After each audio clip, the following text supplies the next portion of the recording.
Hello, dear listeners, and welcome to this special episode of our podcast dedicated to Mark Douglas's book, Trading in the Zone, a work that has become, for thousands of traders around the world, not just another book about markets, but a true mental map on the path toward consistency, discipline, and professional risk-taking.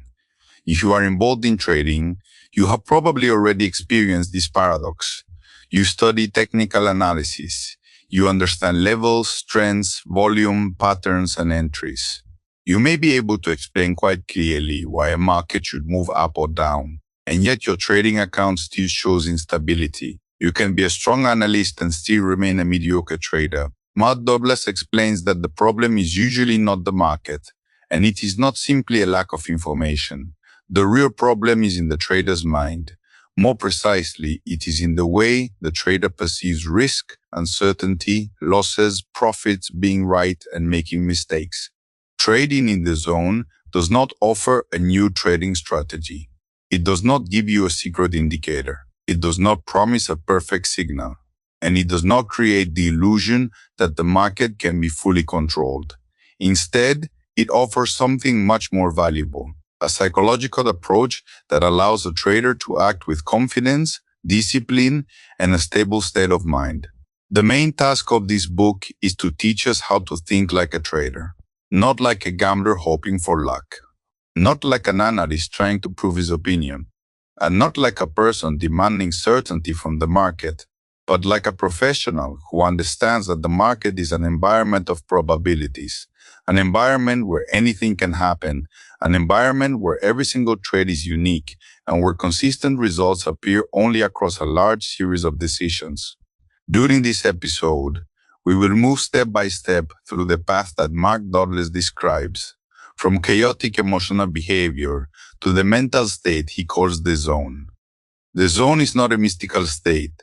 It is not the ability to predict every market movement.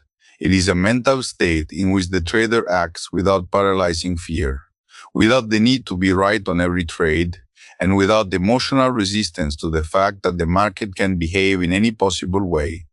Prepare yourself. This will not be just a review of a book. It will be a journey through the key ideas of trading psychology, freedom, danger, responsibility, risk perception, beliefs, probabilistic thinking, and discipline. And we begin with the first question. Douglas places before every trader: why is market knowledge, by itself, not enough to make a person successful? Chapter 1. The road to success: fundamental, technical, or mental analysis. In the first chapter, Mark Douglas questions the common assumption that trading success is determined only by the quality of analysis. Most beginning traders naturally start by searching for a method.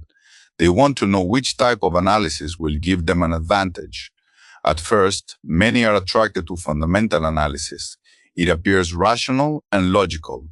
If the price of an asset should reflect its true value, then a trader should study economics, company reports, interest rates, news, supply, demand, and the broader market picture. Fundamental analysis tries to answer the question, why should the market move in one direction or another? But Douglas shows the limitation of this approach. The market does not always move in a way that appears fundamentally justified. Price can remain above or below fair value for a long time. It can move because of expectations, fear, greed, and the collective behavior of participants. And even if a fundamental idea is correct, the trader still has to know when the market will begin to reflect that idea. This is where the problem appears. Being right in a long-term fundamental sense does not automatically mean making money in a specific trade. Then traders often move toward technical analysis. Technical analysis seems more practical. It does not try to define true value. It studies the behavior of price itself. It accepts that the chart reflects the decisions of market participants, their expectations, fears, actions, and the constant struggle between supply and demand. Technical analysis does give the trader tools. It helps identify repeating patterns. It allows traders to define entries, risk areas, levels, and probable scenarios. But here Douglas asks the central question: why do people who can analyze charts well still often fail to produce consistent profits? The answer is simple, but uncomfortable. The issue is not only analysis, the issue is execution. A trader can know what to do and still fail to do it. He can see a signal and still be afraid to enter. He can enter correctly and then close the position too early. He can place a stop and then move it when price approaches the risk level. He can understand the need for discipline and still break that discipline under emotional pressure. This is why Douglas introduces the third level, mental analysis. Mental analysis does not ask what the market is doing. It asks what is happening inside the trader while the market is moving. It is the bridge between knowing what to do and being able to do it consistently. If fundamental analysis studies causes and technical analysis studies price behavior, then mental analysis studies perception, beliefs, fear, and the reactions of the trader. The central idea of the first chapter is this: consistent success requires not only a trading edge, but a specific state of mind in which the trader can execute that edge without emotional distortion. The true competitive advantage begins inside us. Chapter 2. The temptations and dangers of trading. The second chapter is devoted to the unique nature of trading. At first glance, trading appears to be a space of absolute freedom. Unlike most professions, there is no boss, no fixed schedule, no external control, and no person telling you what you can and cannot do. You can trade whenever you want. You can choose any instrument. You can define any position size. You can enter the market at any moment. This freedom is the main temptation of trading. But Douglas shows that what looks like financial paradise can also become the greatest mental trap. In ordinary life, a person is surrounded by external structures. Laws, social norms, work rules, responsibilities, schedules, and obligations create boundaries. These boundaries limit us, but they also protect us from chaos. In trading, those boundaries are absent. The market will not stop you if you take your fifth impulsive trade in a row. The market will not tell you that you are tired. It will not remind you that you are violating risk management. It will not prevent you from increasing your position because of anger or fear. The absence of external rules requires the creation of internal structure. But most people who are attracted by market freedom resist exactly that structure. They want freedom of result, but not discipline of process. They want opportunity, but not restriction. They want profit, but do not want to accept the price of being wrong. This is where the danger lies. When internal structure is missing, trading becomes an unregulated source of intense emotional experiences. Euphoria from an easy profit leads to overconfidence. Fear of loss leads to hesitation on entry or to holding a losing position. Regret over a missed opportunity leads to impulsive entries. Anger after a loss leads to revenge trading. The need to be right leads to the refusal to accept a mistake. All of these reactions become mechanisms of self-sabotage. Douglas makes it clear that the market itself is neutral. It does not know your expectations. It does not care about your plans. It is not obligated to move in the direction you consider logical, and if a trader enters the market with the belief that the market must confirm his opinion, he will inevitably experience pain.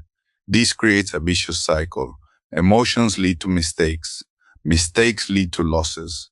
Losses intensify fear, anger, and regret. These emotions lead to more mistakes, and this cycle can destroy even a good trading system. The conclusion of the second chapter is that market freedom requires iron internal discipline. The trader must create rules, accept limitations, and monitor their execution. Because in trading, the absence of external boundaries means only one thing. Every necessary boundary must be built inside. Chapter 3. Taking Responsibility. The third chapter is a cornerstone of Mark Douglas's philosophy. He argues that to become a consistent trader, one must accept absolute responsibility for one's results. What does this mean? It means recognizing that you chose your system, you chose your risk, you chose your position size, you chose your entry, you chose your exit, and you chose your reaction to the outcome. Most traders, when confronted with a loss, automatically search for an external cause. They blame the market, the broker, the news, manipulation, signals, other participants, or circumstances. This behavior is understandable. It protects the ego from the pain of being wrong. If the market is to blame, then I do not have to look at my own behavior. If the news is to blame, then I do not have to examine my decision. If the broker is to blame, then I can avoid responsibility. But Douglas emphasizes that the moment you give responsibility to the outside world, you give away control. If the cause is always external, then you cannot change anything. Taking responsibility is not self-punishment. It is not blaming yourself. It is not saying, I am a bad trader. On the contrary, it is an act of mental freedom. When a trader accepts responsibility, he becomes able to learn. He can ask, what exactly did I do? Where did I break my rules? Did I accept the risk before entering? Was this trade part of my system? Was my position size appropriate? How did I react to the loss? Responsibility turns a mistake from an emotional wound into information. And this is essential. A loss should not be a personal defeat. It can be a statistical outcome. It can be the cost of testing a trading idea. It can be the cost of testing a trading idea. It can be part of a series. But for this to be possible, the trader must accept in advance that such an outcome can occur. If risk has not been accepted, a loss produces anger, fear, regret, and the desire to immediately recover the money. Douglas shows that real responsibility does not begin after the trade. It begins before the trade. The trader must enter the market already having accepted the possible outcome. Then the result, whatever it may be, does not destroy his emotional state. The control the trader is seeking is not found in predicting the market. Control is found in managing one's own behavior. And this is the fundamental shift from the mindset of a victim to the mindset of a professional. Chapter 4. Consistency, a state of mind. In the fourth chapter, Douglas defines consistency not as a series of winning trades, but as a state of mind. A consistent trader is not a trader who is always right, and he is not a trader who never experiences losses. A consistent trader is someone whose behavior does not depend on the most recent outcome. He can follow his plan after a profit. He can follow his plan after a loss. He can remain clear after a series of mistakes. He can see the market objectively, without turning every trade into an emotional event. Douglas shows that inconsistent results are often rooted in fear. Fear makes a trader hesitate when the system gives a signal. Fear makes him close a profitable trade too early, just to take something from the market. Fear makes him hold a losing position, hoping for a reversal. Fear makes him reduce size when risk has already been accepted, or increase size when greed takes control. All these mistakes come from the failure to accept risk and from unrealistic expectations. The trader expects a particular trade to be a winner. When the market violates this expectation, emotional conflict appears. The key principle of consistency can be stated this way: rigidity in rules, flexibility in expectations. Rigidity in rules means the trader has a trading plan, entries, exits, and risk management, and follows them without exception. Flexibility in expectations means the trader emotionally accepts any outcome of a single trade. He understands that anything can happen. He does not know where price will go in the next moment, and he does not demand that the market confirm his opinion. When expectation is neutralized, a large part of emotional risk is also neutralized. If the trader does not expect a trade to produce profit, he is not emotionally damaged when it produces a loss. For the trader, this means one thing: the focus must be on executing routes, not on the result of one individual trade. Consistency is confidence in oneself and in one's plan, independent of the last profit or the last loss. Chapter 5. The Dynamics of Perception. The fifth chapter is about how the mind perceives market information. Douglas explains that we do not see the market directly. We see it through internal filters created by past experience, beliefs, fear, and expectations. The mind is designed to protect us from pain. When a person experiences a painful event, the mind connects that pain with the circumstances that preceded it. If a trader loses money in a certain situation, Similar market conditions in the future may automatically activate fear. The problem is that the market is an environment of probabilities. Every moment is unique. A similar situation does not mean the same outcome. But the mind, trying to protect us from repeated pain, begins to distort perception. If a trader is in a long position and the market starts to fall, the mind may ignore bearish signals. It may interpret weakness as a temporary correction. It may search for confirmation that the trader is still right. It may reject information that contradicts the desired outcome. This is selective perception. The trader stops seeing the market as it is. He begins to see it as he wants it to be. This is one of the main obstacles to consistency. Douglas proposes that this mechanism must be reprogrammed.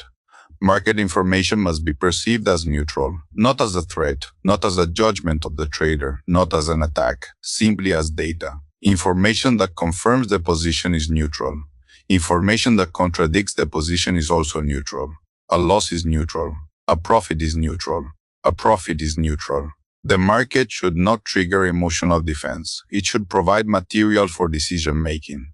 The goal of the trader is to develop the ability to evaluate the present situation objectively without allowing past losses or future hopes to distort perception.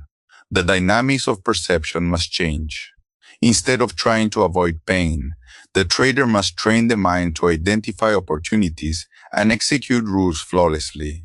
This requires significant mental effort and discipline. Chapter 6. The Market's Perspective.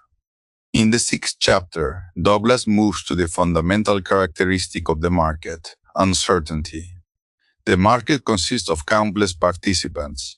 Each participant has motives, expectations, fears, goals, and capital. Any participant can make a decision that affects price. This is why the market cannot be controlled. You may have strong analysis. You may have an edge. You may understand context. But you cannot know with certainty what the next market participant will do. This is the principle of uncertainty. Every moment in the market is unique. Even if the chart looks similar to a past situation, the participants' intentions, volume, emotions, and context are different. The mistake many traders make is that they try to eliminate uncertainty. They search for guarantees. They want a signal that gives absolute confidence. They want to know that the market will move exactly where they expect. But Douglas says that a professional trader does not eliminate uncertainty. He learns to operate within it. He accepts that every trade has an unknown outcome. He accepts that the market can do anything. He accepts that his job is not to control the market, but to control risk and behavior. This shift is crucial. As long as the trader demands certainty from the market, he will experience fear. The market will not give him such certainty. When the trader accepts uncertainty, fear begins to decrease. He is no longer fighting the nature of the market itself. He simply acts according to a plan where risk is defined in advance, and the result of each individual trade does not carry excessive emotional meaning. Chapter 7. The Trader's Edge, Thinking in Probabilities. The 7th chapter is one of the central chapters of the book. Douglas explains that a trader must think in probabilities. This means that a single trade should not be perceived as an event that must prove the trader right. It is only one outcome in a series. Your trading edge appears only across a large sample of trades. One trade can be a loser. 10 trades can produce imperfect results. But if an edge exists, if risk is controlled, and if the rules are executed consistently, statistics begin to reveal themselves over time. Douglas asks the trader to accept 5 fundamental truths. First, anything can happen. Second, you do not need to know what will happen next in order to make money. Third, there is a random distribution between wins and losses. Fourth, an edge is only an indication of a higher probability of one outcome over another. Fifth, every moment in the market is unique. These truths sound simple, but they must not be understood only intellectually. They must be integrated emotionally. If the trader truly accepts that anything can happen, he stops being surprised by a loss. If he accepts that he does not need to know the future, he stops searching for absolute certainty. If he understands the random distribution of wins and losses, he does not create tragedy around one result. If he understands the nature of an edge, he stops demanding a guarantee from every trade. If he accepts that every moment is unique, he stops blindly transferring the past onto the present. This creates neutral expectation. The trader is prepared for any outcome. Therefore, neither profit nor loss knocks him out of balance. He acts as a professional, not as a person trying to predict the fate of one individual trade. Chapter 8. Working with your beliefs. In the 8th chapter, Douglas shows that the path to the zone is impossible without working with beliefs. Our beliefs determine what information we notice, how we interpret it, and which actions we consider possible. If a trader believes he must be right, he will defend the position even when the market shows the opposite. If he believes that a loss is a personal defeat, he will avoid stops. If he believes that the market should be fair, he will experience anger when price moves against his expectations. If he believes that after a series of losses he must immediately recover the money, he will enter trades not because of the system, but because of emotional pressure. Douglas emphasizes that beliefs do not always correspond to truth, but the mind experiences them as truth, and therefore they control behavior. The trader's work is to identify beliefs that interfere with consistency and replace them with beliefs aligned with the reality of the market. Instead of the belief I must be right, the trader develops the belief I do not need to be right on every trade in order to make money across a series. Instead of the belief a loss means failure, he develops the belief a rule-based loss is a normal cost of doing business. Instead of the belief the market must behave logically, he accepts the belief the market can do anything. This creates a new mental environment, and only in this environment does disciplined behavior become possible. Chapter 9. The nature of beliefs. The 9th chapter deepens the topic of beliefs. Douglas explains that beliefs carry energy. They try to express themselves through perception and behavior. They direct attention. They create expectations. They shape emotional reactions. If a belief is active, a person will search for confirmation of that belief and ignore what contradicts it. In trading, this is especially dangerous. Imagine a trader who believes that the market is hunting his stops. This belief will make ordinary market movement feel like a personal attack. He will move stops, avoid taking losses, and see hostile intention where there is simply market uncertainty. Another trader believes that after a large loss, there must be a revenge opportunity. This belief pushes him toward excessive risk. A third trader believes that a good trade cannot close at a loss. This belief makes him unable to accept normal statistical losses. Douglas shows that beliefs cannot only be discussed, they must be reprogrammed through experience, repetition, and discipline. The trader must prove to his mind again and again that a loss can be taken without pain, that the plan can be followed after failure, that there is no need to revenge trade, that the market does not have to provide certainty, that professionalism is possible in an environment where the outcome of one trade is never known in advance. This is how a new belief in consistency is formed. Chapter 10. The impact of beliefs on trading. In the 10th chapter, Douglas shows how beliefs directly influence trading results. Trading and self-worth often become too closely connected. A trader begins to see profit as proof of personal value, and loss as proof of personal value, and loss as proof of personal failure. This connection is destructive. If every trade becomes a test of identity, the trader cannot remain objective. He begins to defend not a position, but the ego. He closes profits too early because he is afraid of losing the good feeling. He holds losses too long because he does not want to admit a mistake. He takes unnecessary trades because he wants to prove that he can defeat the market. Douglas asks the trader to separate the result of a trade from self-worth. A profit does not make you a genius.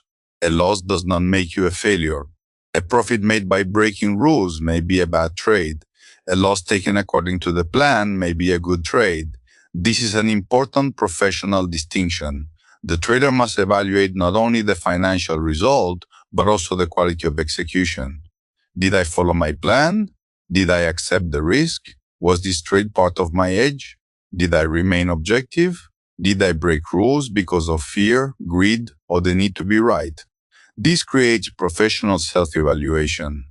It is based not on the outcome of a single trade, but on the ability to act according to process. This is what allowed the trader to maintain balance. Chapter 11. Thinking like a trader. The 11th chapter brings all the ideas of the book into a practical system. Douglas speaks about the mechanical stage of trading. This is the stage where the trader consciously trains discipline and flawless execution. The goal of the mechanical stage is not maximum profit. Its goal is the reprogramming of beliefs.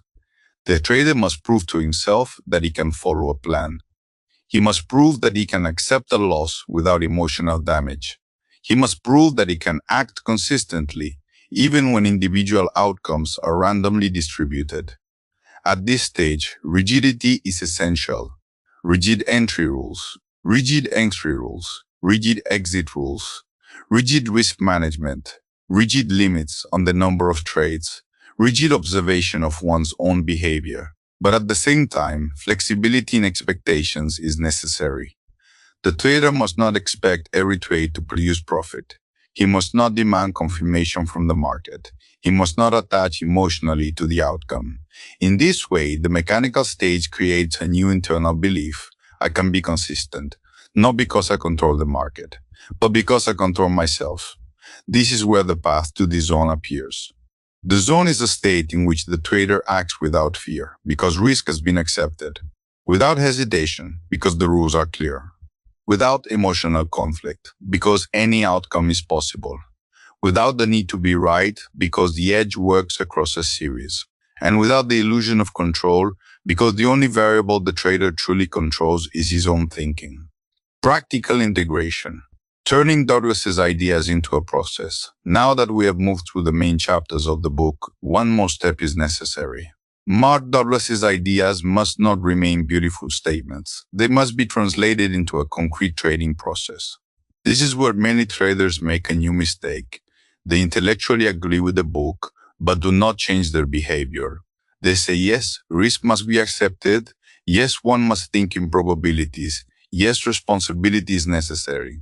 But in the moment of a trade, they move the stop again, enter because of fear of missing out, increase risk after a loss, and search for someone to blame when the market does not confirm their expectations.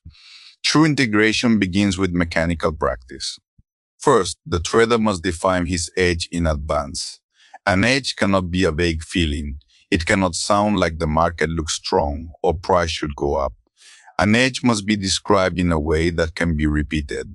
What conditions must be present? Where is the entry? Where is the idea invalidated? What risk is acceptable? When is the position closed? If these questions do not have clear answers, the trader is not trading a system. He is trading an impression. Second, risk must be defined before entry. Before the trade is opened, the trader must know how much he is willing to lose if the idea does not work. But this is not enough. He must emotionally agree with that amount. If the risk creates internal resistance, it is too large. If price approaching the stop creates the desire to cancel the plan, the risk has not been accepted. If after a loss, there is a need to recover immediately, the trade was not open from the state of probabilistic thinking. Third, the trader must keep a journal not only of trades, but of states. A normal journal records entry, exit, profit, and loss. But for Douglas's work, that is not enough. The quality of execution must be recorded. Was the entry according to the system? Was the risk accepted before the trade? Was the exit according to the plan? Was there a desire to break the rules? Which emotion was strongest? Fear, greed, irritation, euphoria, regret. What happened after the result? This work turns emotion into data. This is where the trader begins to see not only market patterns, but patterns in his own behavior. He may discover that after 2 profitable trades, he increases risk, or that after a missed move, he enters too late, or that after a losing streak, he stops trusting the system even when the signal remains valid. These observations are extremely valuable because consistency does not break down in the abstract. It breaks down through specific repeated reactions. Fourth, stopping rules must be defined in advance. In trading, the danger is not only one large mistake. The danger is a chain of small violations. A trader enters once without a plan. Then he slightly increases risk. Then he moves the stop. Then he opens a trade because he wants to recover. In the end, a day that could have ended with a small business loss becomes a psychological and financial disaster. Stopping rules protect the trader from himself. For example, after two execution mistakes, trading stops. Or, after the daily risk limit is reached, the platform is closed. Or, if a trade is opened outside the system, the next entry is possible only after a pause and written analysis. These rules are not punishment. They are internal structure replacing the external limits that the market does not provide. Fifth, the trader must separate market analysis from self-analysis. After a failed trade, most traders ask, what did I miss on the chart? Sometimes this is the right question. But often, a more important question is, what did I fail to see in myself? Did I enter because of the system or because of impatience? Did I hold the position according to the plan or because of hope? Did I close the trade according to rules or because of fear? Did I increase risk because there was opportunity or because I wanted to recover? The answers to these questions are the real work on oneself. Douglas shows that the market is a mirror. It does not only provide a financial result, it reveals the trader's beliefs. It shows where a person is afraid, where he resists, where he demands certainty, and where he refuses responsibility. This is why the path to the zone is not simply technical training. It is a deep restructuring of the internal decision-making system. The main traps a trader must recognize. Before the final conclusion, it is important to name several traps that run through the entire book. The first trap is the need to be right. In the market, the desire to be right is more dangerous than it seems. It makes the trader defend the position even when information changes. It turns a loss into a personal defeat. It prevents the trader from accepting that a good idea can fail. A professional trader does not try to be right on every trade. He tries to execute the process correctly. The second trap is the fear of missing out. The market constantly creates the impression that something important is happening right now. Price moves, candles expand, other traders talk about profit, and internal pressure appears. I must enter immediately. But an entry made from fear of missing out is rarely a professional decision. More often, it is an emotional reaction to the feeling that the market is leaving without us. Douglas teaches that opportunities in the market are endless. But capital and emotional stability are limited. Therefore, a missed trade is not a disaster. An impulsive entry without an edge can become one. The third trap is hope. Hope appears positive, but in trading it often appears exactly where the plan should be working. If a position moves against the trader and he begins hoping for a reversal, the decision has already stopped being professional. The plan must be accepted before the trade. Hope must not replace the exit. The fourth trap is euphoria after profit. Profit can be as dangerous as loss. After a winning trade, the trader may feel that he sees the market better than usual. This can lead to increased risk, entries without a system, and loss of caution. Douglas shows that the professional remains neutral after profit and after loss. The result of one trade must not change the quality of the next decision. The fifth trap is the search for the perfect system. Many traders constantly change strategies because they want to eliminate losses. But a system without losses does not exist. Every edge works through probability and therefore includes losing trades. The problem is often not that the system is not good enough. The problem is that the trader cannot execute even a system that already has an edge. So the main question is not, does a perfect method exist? The main question is, am I able to act professionally in an imperfect and uncertain market? The mental map of a consistent trader. If we gather Douglas's ideas into one mental map, it looks like this. First, the market is neutral. It does not know your desires, goals, fears, or expectations. It is not trying to punish you, and it is not trying to reward you. It simply reflects the flow of decisions made by many participants. Second, uncertainty is normal. Uncertainty does not need to be defeated. It must be accepted as a basic condition of trading. Third, risk must be accepted in advance. If risk is not accepted before entry, it will be confronted under emotional pressure, and that almost always leads to mistakes. Fourth, the edge works across a series. One trade proves nothing. A series of trades executed consistently begins to reveal the reality of the system. Fifth, discipline protects freedom. Without discipline, market freedom becomes chaos. With discipline, it becomes a space of professional opportunity. Sixth, beliefs determine perception. If the trader's beliefs are not aligned with the probabilistic nature of the market, he will not see the market. He will see his own fears and expectations. Seventh, the zone is the result of internal restructuring. It is not sudden inspiration. It is not a special mood. It is a state created through accepting risk, thinking in probabilities, taking responsibility, and practicing discipline. This map allows the trader to move from chaos toward consistency. Conclusion. Your path to the zone is a triumph over yourself. Colleagues, we have reached the end of our deep exploration of Mark Douglas's Trading in the Zone. We have moved from fundamental and technical analysis toward mental analysis. We have seen why market freedom is not only an advantage, but also a trap. We have examined responsibility, risk, perception, beliefs, probabilistic thinking, and discipline. And if we reduce the entire book to one central idea, it sounds like this. Consistency begins inside the trader, not in market conditions. Most people come to trading in search of a financial holy grail. They seek a perfect system, a flawless signal, a secret indicator, or a way to know in advance where price will go. But Douglas shows that this search is doomed. The market is an environment of absolute freedom and uncertainty, and the only variable you can truly control in the market is your own thinking. In conclusion, I would like to highlight 3 pillars of mental mastery.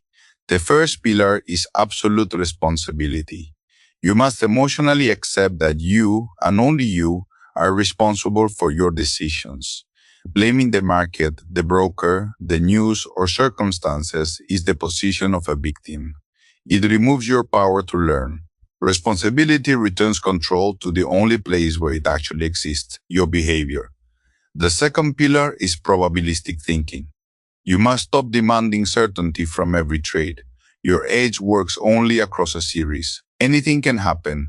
You do not know what will happen next. Results are randomly distributed. An edge only points to a higher probability. Every moment is unique. The integration of these fundamental truths creates neutral expectation. And neutral expectation frees the trader from emotional conflict. The third pillar is unconditional discipline. Discipline is not needed because rules are beautiful. It is needed to protect the trader from fear, greed, hope, anger, and the need to be right. Consistency is achieved through rigidity in rules and flexibility in expectations. Mark Douglas does not promise an easy path. Work on oneself is the most difficult trade the trader will ever have to make. On this path, old habits will return. Fear will try to make you close too early. Greed will push you to increase risk. The need to be right will make it difficult to accept a mistake. Regret over a missed opportunity will tempt you to enter where the opportunity is already gone. But it is in precisely these moments that a professional is formed, not when the market moves in your favor, but when you can remain clear while the outcome is unknown. The path to the zone is not a path toward perfect prediction. It is a path toward the state in which you no longer need guarantees from the market in order to act with confidence.